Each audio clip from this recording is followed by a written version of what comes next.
Welcome to Fontribute, where we talk about fonts and their attributes. Fontribute. This is Thomas Jockin. Thank you all for being here this week. We have a big project. No, I'm excited about this project. This is actually I was looking at a friend's colleague of mine's typeface that just came out. Not just came out; it came out a while ago, but I figured it's worth having a discussion about it, mainly because it's a concept of revivals. How do revivals work in typeface design? What is plagiarism? What is homage? It's interesting questions for type designers to think about. So, and I figured it's a fun project to talk about it. Though my friend's typeface to talk about the project this is. So I think it's an interesting project, and it goes over this concept of what is a revival and what is it, what's the, I don't know if burden's the right word, but what is the bar of request of a new designer, a contemporary designer, reinterpreting an older model, and what can they add to the picture, and what differences and approaches they choose to take versus their historical source.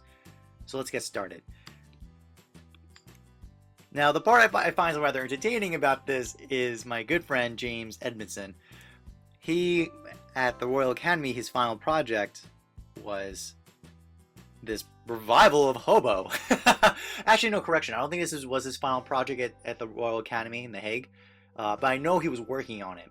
And I remember he showed me sketches at a TypeCon conference back in 2014, maybe 14. It was in DC. And it was like different interpretations of Hobo. This, you see this on the slide, this very like it's got a connotative with like the psychedelic groovy era, but it was made actually originally in the 1910s by Benson, I believe, if I remember correctly, with the guy who designed it originally. It's a very unusual project, and James, just for his personality and nature, shows he kind of does the maximum of good type design, which is, I see something that's used a lot, I think it has potential, maybe I can do something, maybe I can contribute something new to it that was there before. So with that said, we can get started with some observations of this project. So, and by the way, on a fun side, like really the fact that James really knew that this was honoring and reinterpretation of this historical source. His is on the left. It is pronounced Hobos. It's exactly the same pronunciation, but notice the spelling difference. So, for the sake of this example, I'm going to be having to use to refer to left side and right side. I have to use that since their pronunciation is exactly the same of Hobo in this case. But I want to point that out to you guys just so you notice it too. It's basically, this is like a very big joke. That's self-aware of itself. So, as a type designer, I find it rather endearing and entertaining to acknowledge that up front in the naming of the font itself. So let's get started. So here's a couple of things. I'll start with the original in this case to talk about this. Its main call to fame is that they have these straight lines, and it's just this very organic feeling project. So take a notice the stems are not perfectly straight, right? Instead of being straight, they're arched, and they bowl out like almost like chicken. Think of like a chicken wing, or some other organic, like a tree log or something.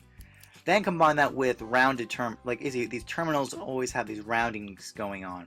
It's not a full rounding, like if I clear it out. It's not like it's like this shape of a terminal. Not like it's like a rounded sans serif in this case. It's the radius of that terminal is very tight, right? As I see so.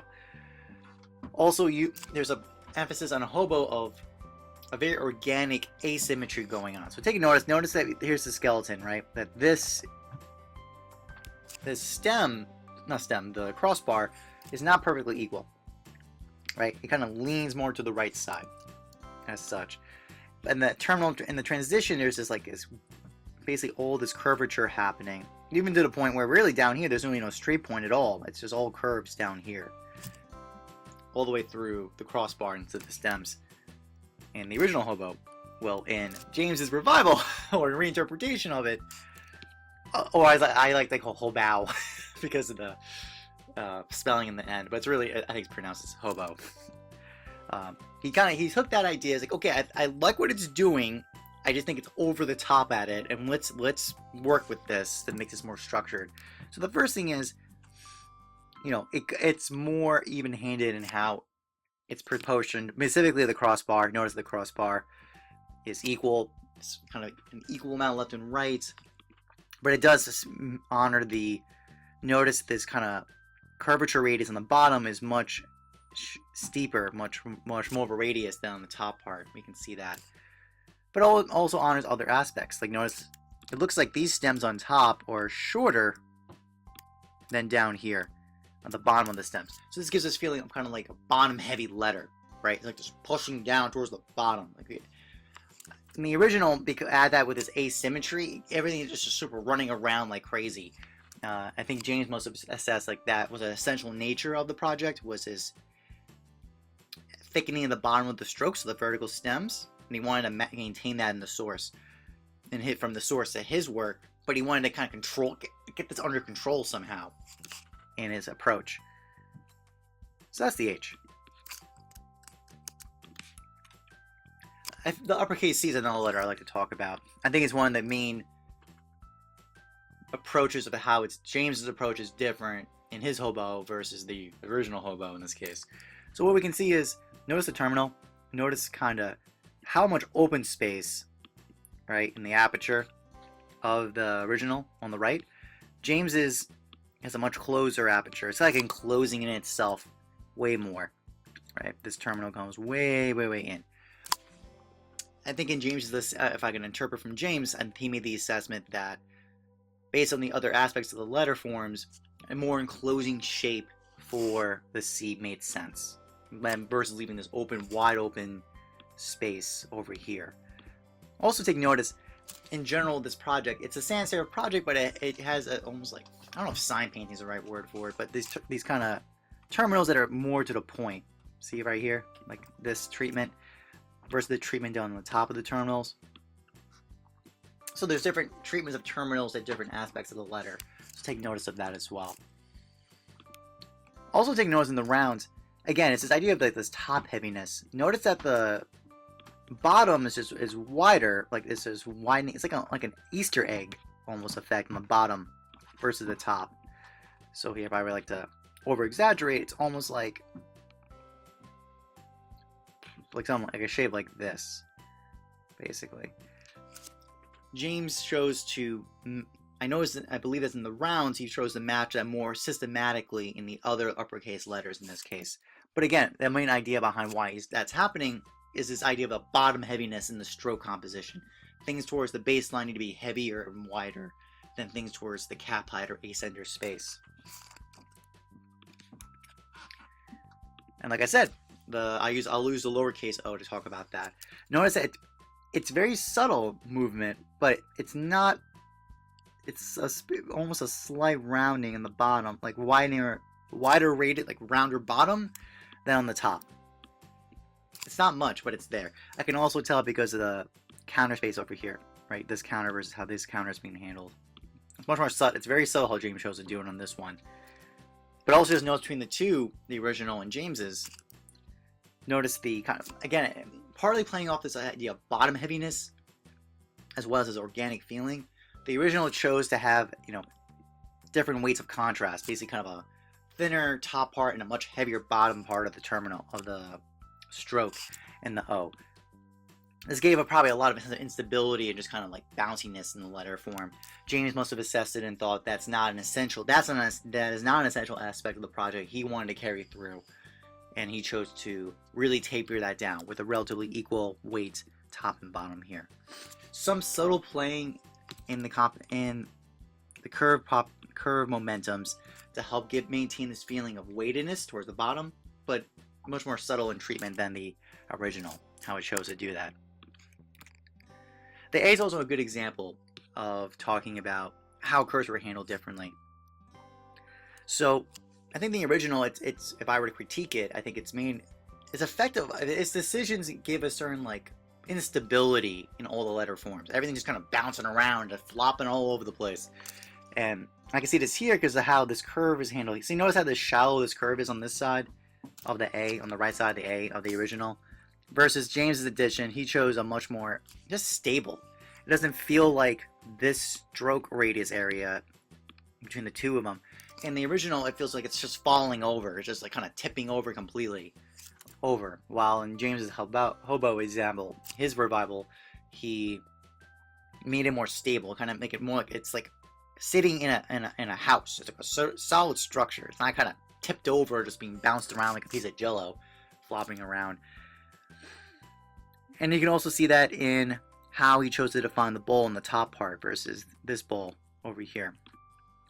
James's is, it appears, so I think part of it is seeing how this curve on the top, see how the top part of the terminal is handled. Its point starts basically here and here. Like basically its curvature is more towards this way, like more towards the upper right, while the original is more towards the upper left. That results in the bowl. As a result, the bowl momentum in James's is much more stable and feels like more owning of his space, while in response to this decision in the original, this bowl has to kind of more quickly, rapidly complete its stroke composition, like how it renders from here to here to here. So again, it leads to this kind of feeling instability and tipping over. And as I can also see that in the counter. This counter in James's edition is much more refined and more stable. It's more of a stable house versus the kind of more, just in the curve, just you can tell in the curve radius is that this radius is much wider. As a result, it's just more looser. That's the overall impression.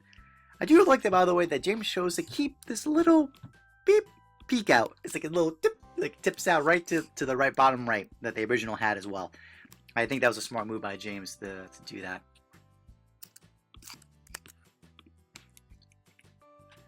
Now, I remember when James first told me about this project, and while he was so excited about it, I think the part that I was really surprised about, right, was that Hoboeaux is this very interesting project with no descenders. Yeah, seriously, like the descenders, it's a descenderless project. Who knew? This is a random thing you would expect for a project. So letters like the P, for example, the solution is kind of this unicase addition. You know, you would see something like this in like almost in the LED lighting signage solutions that can't afford descenders, right? They would just have this kind of unicase addition P that the stem rests on the baseline, right? And the bowl part is just raised up, basically. It's an interesting solution. Who knew? So the more you know about Hobo. So in case you never knew you needed a project with no descenders, Hobo might be an option for you, whether James's edition, modern edition, or the original one. The more you know. But so a lot of the discussions we've had for the other letters we can see all come together in this letter. So one thing is the curve radiuses in the counter are just more tighter, or much tighter in James's rendition. So it gives it a sense of stability, and how this stroke terminal at the end, see the bottom part of this, basically from the bowl leading back into a joint, into the stem, right, this quadrant right here. The original, I guess, didn't really know what to do with it, and just decided it's a main stroke, and we're gonna like kind of abstract as if it was a painter, a sign painter made it with a brush, and it just connects the stroke.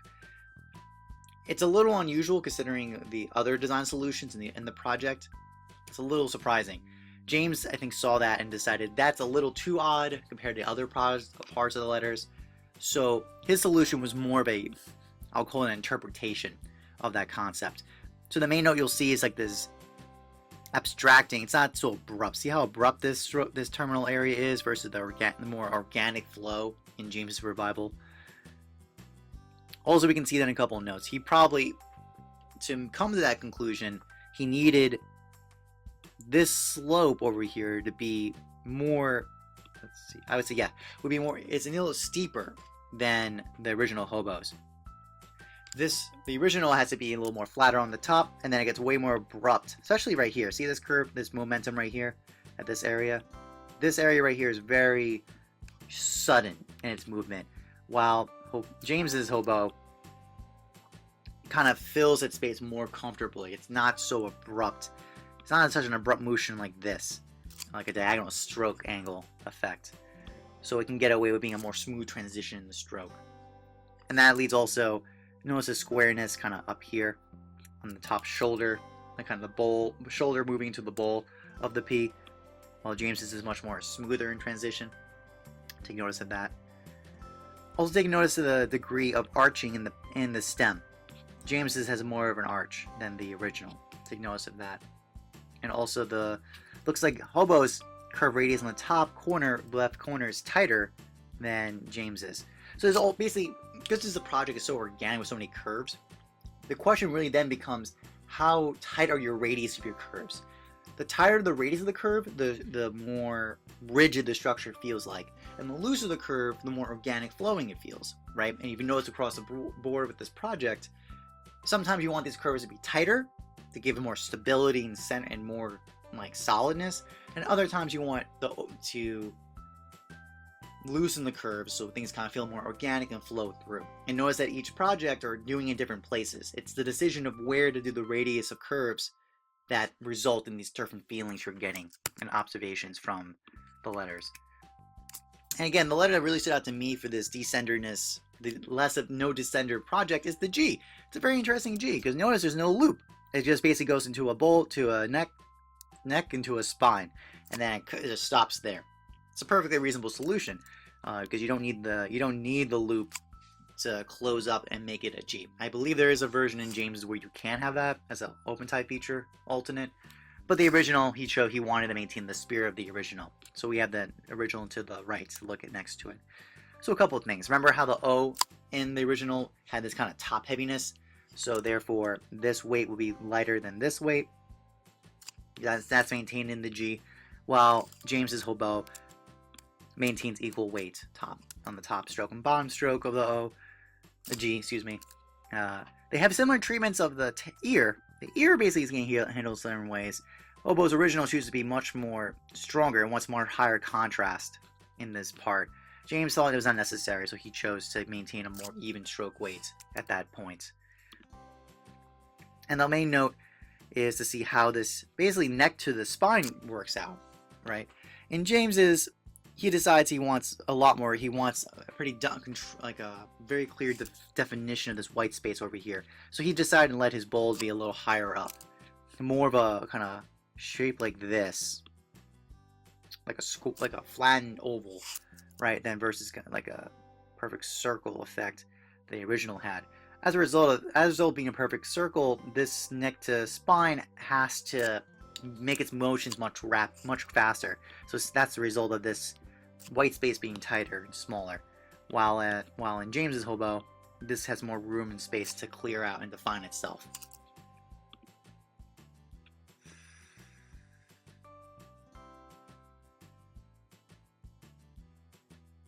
Also take notice of basically a good type designer always watches out for the negative spaces letters make. So when you have a very over exuberant neck to spine, like we saw here, basically all this extra space gets added in. James's Hoboeaux is being conscious of it and just trying to maximize the efficiency of his space as much as possible on the left side. And last note, it was interesting to see. So we see this flare. See how this terminal is handled at the end in the original versus James's. James's angle is not as steep. He probably decided because he wanted to maintain the right amount of space on the right side of that stroke, how that ended. So because of the angle terminal difference at the end of the original Hoboeaux, what ends up happening is you have a more rapid up. Basically, it has a flare nick up higher up and then come back down more rapidly. So it's basically, again, it's a similar discussion of the lowercase p, where certain decisions of curve radiuses and proportion are going to result in you compensating other areas of the letter to compensate for that. So in this case, because the decisions of the bowl, right, and this time you have to move around the letter, the stroke, this results in a different kind of terminal treatment than how James's revival chooses to handle it. He has more time to clarify his space and doesn't have to rely on kind of an angle shift at the end of the terminal to define his shape in the way he wants to, with the limitations of strokes and contrast he wants to maintain. Okay, so what can we say in the end of all this? So one thing is, in general, now you know of a descenderless typeface, if Hobo is up your choice, especially one that gives this sense of organicness and 1970s feel. I mean, it has a very literally the letters have bell bottoms. I mean, they just kind of scream that out because of the decision to have this weight on the bottom of the baseline area and thinning out towards the A centers and cap heights. So James's Hoboeaux revival is a good example where he saw the potential of the original. He saw that this is a really fun project, and I think it actually has a lot of charm to it. That I think, with my contemporary taste and considerations, can be a useful tool in the palette of a graphic designer in visual communications. So he took the parts he really liked. He maintained those parts, and then he chose parts that he thought were not essential, and he pared them down, or he took other considerations. The main note, he thought that the round shapes were too asymmetric and too bouncy around, and he chose to regularize it and to make it feel more harmonious compared to the other letters. And he did that in other letters in the uppercase as well. So James's Hoboeaux might be a great choice for you. I know, obviously, again, take this with a huge grain of salt. James is a friend of mine, but I think this review is mainly a discussion. I think it's more of a discussion about when is it appropriate to revive the past, and always consider how you can interpret the past and add your contribution and thoughts behind it. So I think James's Hoboeaux revival is a great attempt to reinterpret a past source with his own flavor and spirit, and the very act of reviving it really speaks to James's personality and philosophy as a designer. That if we're going to take the labor to produce new work, what does that say about us? What kind of contributions do we want to make into the visual communications world? And for James's case, he thought that Hoboeaux was a reasonable project to bring up. I think because it just speaks to him for what he is as a designer. And I think we can definitely respect that. I certainly can, as a fellow type designer.